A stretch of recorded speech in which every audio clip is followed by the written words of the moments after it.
एक professor class ले रही थी। क्लास के सभी छात्र बड़े ही ध्यान से उनके लेक्चर को सुन रही थी। उनके पूछे गए सवालों के जवाब दे रही थी। लेकिन उन छात्रों के बीच कक्षा में एक छात्र ऐसा भी था जो चुपचाप और गुमसुम बैठा हुआ था। प्रोफेसर ने पहले ही दिन उस छात्र को नोटिस कर लिया लेकिन कुछ नहीं बोली।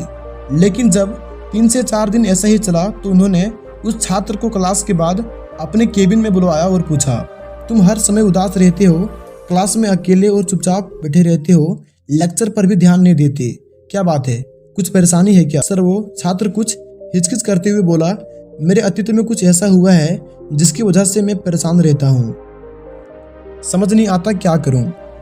प्रोफेसर भले व्यक्ति थे। उन्होंने उस छात्र को शाम को अपने घर पर बुलवाया। शाम को जब छात्र प्रोफेसर के घर पहुंचा तो प्रोफेसर ने उसे अंदर बुलाकर बैठवाया। फिर स्वयं किचन में चले गए और शिकंजी बनाने लगे। उन्होंने जानबूझकर शिकंजी में ज्यादा नमक डाल दिया। फिर किचन से बाहर आकर शिकंजी का गिलास छात्र को देकर कहा, ये लो शिकंजी पियो। छात्र ने गिलास हाथ में लेकर जैसे ही एक घुट लिया, अधिक नमक के स्वाद के कारण उसका मुंह अजीब सा बन गया।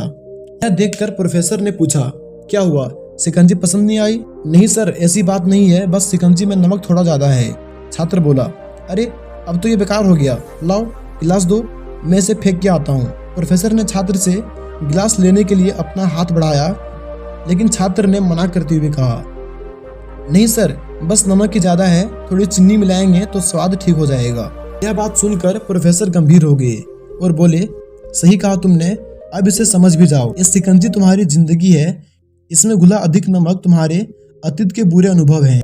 जैसे नमक को शिकंजी से बाहर नहीं निकाल सकते, वैसे ही उन बुरे अनुभवों को भी जीवन से अलग नहीं कर सकते। वे बुरे अनुभव भी जीवन का ही हिस्सा है। लेकिन जिस तरह हम चीनी को घोलकर शिकंजी का स्वाद बदल सकते हैं, वैसे ही बुरे अनुभवों को भूलने के लिए जीवन में मिठास तो घोलनी पड़ेगी। इसलिए मैं चाहता हूँ कि तुम अब अपने जीवन में मिठास घोलो।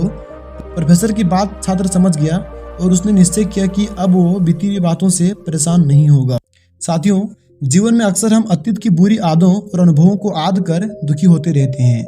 इस तरह हम अपने वर्तमान पर ध्यान नहीं दे पाते और कहीं ना कहीं अपने भविष्य को बिगाड़ लेते हैं। जो हो चुका है उसे सुधारा नहीं जा सकता, लेकिन कम से कम उसे भूल तो सकते हैं और उन्हें भुलाने के लिए नई मीठी यादें हमें आज बनानी होगी। जीवन में मीठे और खुशनुमा लम्हों को लाइए, तभी तो जीवन में मिठास आएगी।